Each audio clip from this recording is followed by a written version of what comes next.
you don't want to let them get their head in the middle. You want to get your head straight down the pipe. And most of the time, if you're playing against a good guard player, their head is going to be over their ankles like George talks about, and they're going to have like really tight control of the space here. So all we're going to do, instead of stepping side to side or trying to push him to his back, he's going to step ankle to ankle and drop the knee like you're shooting a double leg here. So you're just going to step ankle to ankle.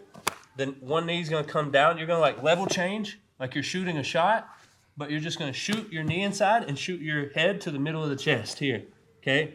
So from here, they're going to start to try to get inside your arms and like try to get inside your shoulders so you won't be able to lock your hands. But if you guys are able, when you shoot, keep your elbows in and you almost like cup the hips just enough here to where you can snake your elbows through and lock your hands, okay? So from here, there's going to be a few different grips. Me, if there's no arm trapped, like here, I would go S grip, but if there's no arm trapped, just gable grip. And then from here, instead of like pushing them backwards or trying to like get your knee up immediately, all we're going to do is take them to the side. So from here, I'm going to pinch my elbows, keep them really tight, and kind of bring his hips into my hips or into like my chest here. My head stays in the middle. What will happen a lot of the times is people give too much space to this leg on the bottom side, so they come to the closed guard from here, and they'll whip the legs around and all that kind of stuff. So to prevent that from happening, all we're going to do is bring our knee instead of over their knee. We're just going to bring it in front of their shin. That way their foot can't get on the outside at first. And then from here, we're going to use our left knee to get our both legs in front of their shin. Here, 1, 2. All we're going to do from here, guys, switch the side of your head and get the knee over at the same time now. So the right knee stays in the middle tight. That way the foot can't come to the outside of my hips and change guards. My left knee comes over their knee, and I change sides with my head. Here, okay?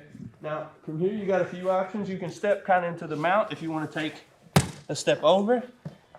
Here. Also, the most secure and the option I feel personally gives you the best pressure throughout the entire pass is using your elbows, keeping your body locked tight, and kind of getting on your toes almost like over-under style. So here, and then just walking the hips back. So now I have his knee pinched between my knees. I'm just going to pass it with my left leg and get my right leg on the other side. Here. Yep. Is that tight? Oh, yeah. I'm going to do it often. I got to get it in when I can with it. So here. So it's like we're level changing and shooting a shot. Here, elbows in. Okay. Hands to the hips. You're going to keep your head strong, almost like shrug your shoulders. That way if he goes to push your neck, you kind of have it braced. Because here, if he goes to push my head and I don't have anything against it, he's going to get me really far away and control the distance. So here, once I get my hands, I want to look to get them locked. Keep my elbows tight. Okay, so take him to the side. Another thing too, guys, is if you can pull your hands through, it'll help flatten them out a little more. So the more you can pull your hands through, the better. So now, again, the knee comes in front of the shin. We trap the leg. That way it can't get to a closed guard or change guards. Now we're just going to look to get both our legs on the same side. Here. That way we can kind of pull or trap his shin across our hip line. Step over. Change sides with the head and pass the leg through. Here. So your head stays the same, like when you're body locking. Right here stays the same side. Yeah. And it changes whenever you... The head, you change the side of your head that is on their body as the pass is like initiating. So you get here. As soon as I step over, as I'm stepping over, my head's turning or changing sides.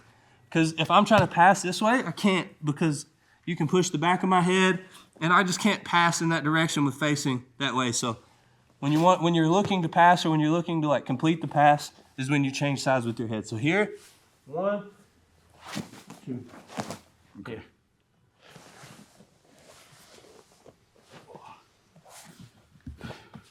Good. Maybe just hit it fast. Okay. Times. Yep.